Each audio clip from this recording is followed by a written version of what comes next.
दोस्तों, कुछ लोग खामोश रहे तो समझदार मालूम हो रहे होते हैं, और जैसे ही वो बोलना शुरू करते हैं तो उनका जो अहमकाना भरम होता है वो टूट जाता है, और वो अपने अपने गुमान में यही कह रहे होते हैं कि वो बहुत बड़े फिलासफर हैं। लोगों ने गुमान कर लिया होता है कि जब भी इस बंदे ने बोलना है कोई ना कोई चबल ही मारनी है, इसलिए जितनी देर ये खामोश रहे समझदार मालूम हो रहा होता है।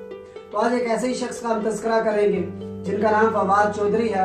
वो अपनी हमकाना बातों की वजह से बड़े मशहूर हैं। उनके इख्तलाफ कभी अपोजिशन से चल रहे होते हैं और कभी उलमाए कराम से, और कभी अपनी पार्टी वालों से ही चल रहे होते हैं, और पार्टी वाले कह रहे होते हैं कि भाई अगर आपने कोई बयान वगैरह देना होता है तो हमसे पूछ तो लिया करो कौन सा बयान देना है, कौन सा नहीं देना, कौन सी बात दुरुस्त है, कौन सी दुरुस्त नहीं है, कोई पूछ तो लिया करो। तो इनके मसाइल चलते ही गए। सबसे पहले तो ये लोग जो है ये मजहब का लबादा ओढ़ के सियासत कर रहे हैं ना।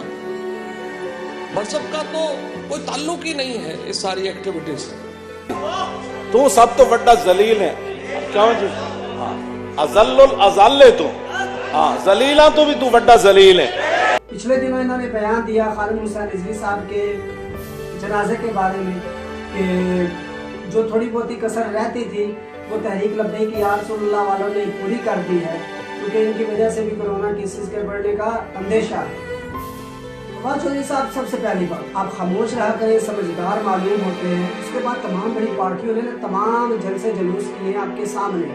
मरीम नवाज ने किए, बिलावल भुट्टो ने किए, उसके बाद मौलाना फजलुर रहमान साहब अपने जलसे जुलूस कर रहे हैं जिसमें हज़ारों लोग शिरकत करते हैं। उसके बाद आपकी फैक्ट्री खुली हैं, कारखाने खुले हैं, बाजार खुले हैं जिसमें लाखों नहीं बल्कि करोड़ों लोग सुबह के टाइम जाते हैं, शाम के टाइम जाते हैं, मुख्तलिफ औकात में जाते हैं और आते हैं। तो आपको तकलीफ उधर भी होनी चाहिए, बाजार भी बंद करवाएं, फैक्ट्री भी बंद करवाएं, कारखाने भी बंद करवाएं, तमाम जलसे जुलूस बंद करवाएं ताकि कोरोना केसेस ना बढ़े। तकलीफ आपको किधर हो रही है कि खालिद हुसैन रिजवी साहब का इतना बड़ा जनाजा क्यों हुआ और इतने बड़े लोगों ने, इतने ज़्यादा लोगों ने उस जनाजे में शिरकत क्यों की।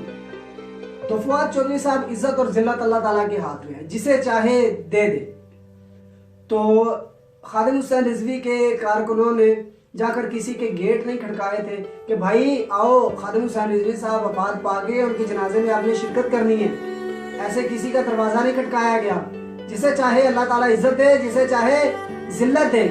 खालिद हुसैन रिजवी साहब सच्चे और पक्के मुसलमान थे। अल्लाह ताला उन्हें जन्नत में आला से आला मुकाम अता फरमाए, क्योंकि ये कौल मौजूद है जो बंदा अल्लाह के कामों में लग जाता है अल्लाह उसके कामों में लग जाता है। तो उन्होंने सच्चे दिल से, पक्के इरादे से दीन की खिदमत की और अल्लाह और उसके प्यारे रसूल के अहकामात पर अमल किया।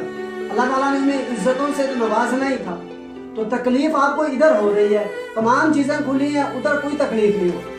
तो आपके लिए यही है कि आप यार खामोश रहा करें, समझदार मालूम होते हैं। क्योंकि मुझे नहीं मालूम आपको सर्दी और गर्मी में जिस तरीके से इस्तिंजा किया जाता है आपको वो भी करने का तरीका आता है या नहीं आता तो किसी मुफ्ती साहब से पूछ लीजिएगा।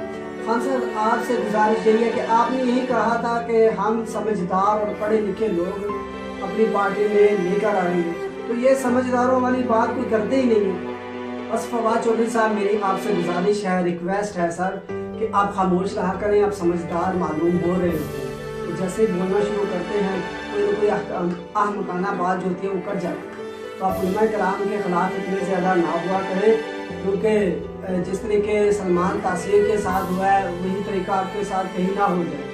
उसका भी किसी ने जनाजा नहीं पढ़ाया, कहीं ऐसा ना हो कि आपका भी कोई जनाजा ना पढ़ाए और ऐसे ही आपको फेंक कर आना पड़े। तो कोशिश किया करें उलमा कराम के खिलाफ ना बोला करें।